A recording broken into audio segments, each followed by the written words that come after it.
You're destroying yourself with every goal you set, every habit you track, every version of yourself you're trying to become. How long have you been running? By the end of this, you'll know exactly why your relentless pursuit of betterment is slowly erasing the person you actually are, and what to do about it before it's too late. You wake up, check your habit tracker, review your goals, plan your optimization. You're building yourself into something better, stronger, more disciplined. But here's what nobody tells you. Every time you reject who you are right now in favor of who you think you should become, you're committing a subtle form of self-violence. Lucius Severus once told me something that stopped me cold. Those piercing amber eyes fixed on mine, as he said, "The man who constantly seeks to improve himself has already decided his current self is insufficient. He lives in permanent exile from his own life." Think about it. When did you last feel genuinely satisfied with who you are right now? Not tomorrow's version. Not the person you'll become after you fix your sleep, optimize your morning routine, and finally stick to that meditation practice.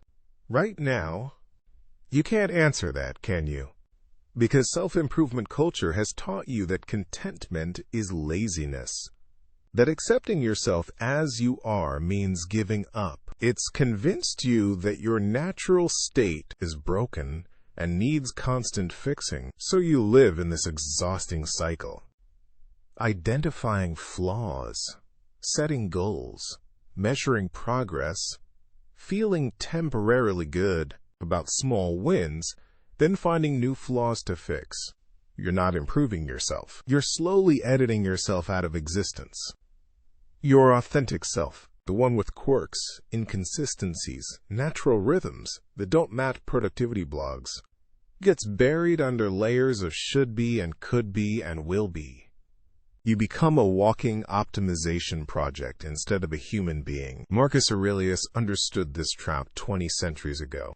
He wrote, "Very little is needed to make a happy life. It is all within yourself, in your way of thinking." Notice he didn't say very little is needed once you optimize everything about yourself. He said very little is needed. Period.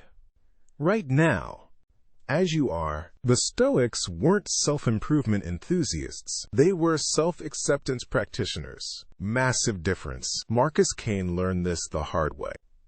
That scar running through his left eyebrow, reminder of a motorcycle accident that happened during what he calls his optimization years. He was so busy tracking sleep, monitoring heart rate variability, optimizing everything, that he missed a stop sign while cycling through his mental checklist of daily goals.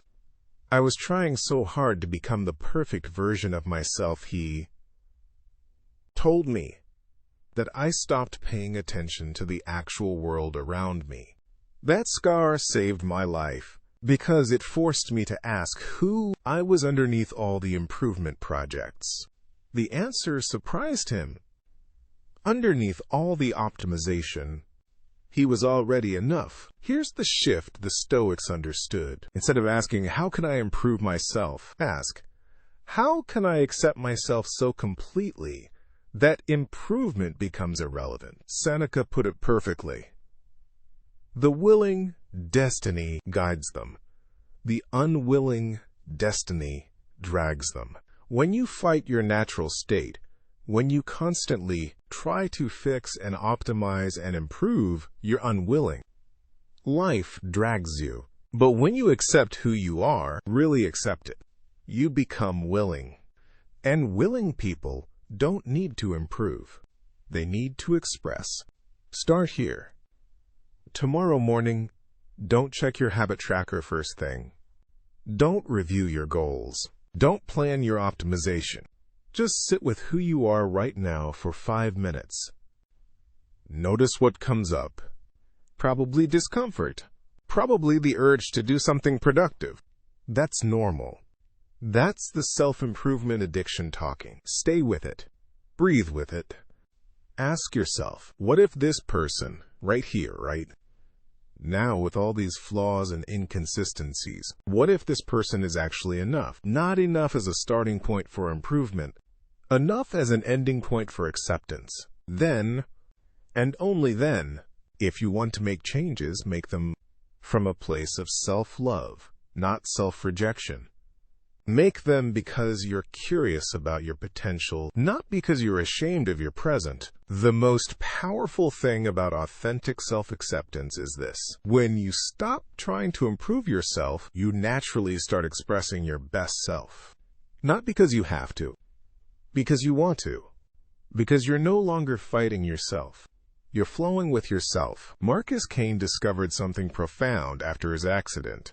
The discipline he'd been forcing. It started happening naturally when he stopped forcing it. The habits he'd been struggling to build, they emerged organically when he stopped treating himself like a problem to be solved. You are not a problem to be solved. You are a life to be lived.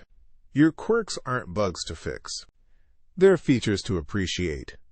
Your inconsistencies aren't flaws to eliminate. They're human qualities to embrace. Your natural rhythms aren't obstacles to productivity. They're wisdom your body already knows. Stop improving yourself. Start appreciating yourself. The person you're looking for. You've been them all along. You're not who you think you are. The next video proves it.